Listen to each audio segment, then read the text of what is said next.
ഏറ്റവും കൂടുതൽ ശക്തമായ രീതിയിൽ പരീക്ഷിക്കപ്പെടുന്നത് ആരാണ്? ആർക്കാണ് അള്ളാഹുവിൻ്റെ പരീക്ഷണം ഏറ്റവും കൂടുതൽ ഉണ്ടാവുക?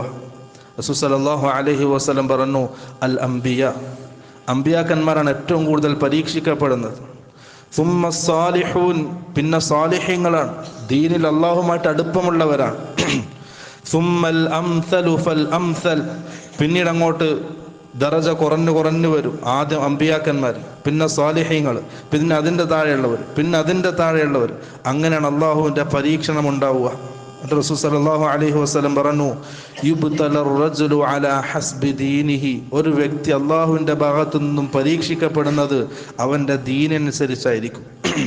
ഫഇൻ കാന ഫീ ദീനിഹി സലാബത്തുൻ, നല്ല കട്ടിയുള്ള ദീനാണെങ്കിൽ, നല്ല ഉറപ്പുള്ള ദീനാണെങ്കിൽ, നല്ല ഈമാനുള്ളൊരു വ്യക്തിയാണെങ്കിൽ, സീദ ഫീ ബലാഇഹി, അവൻ്റെ പരീക്ഷണം അധികരിക്കും.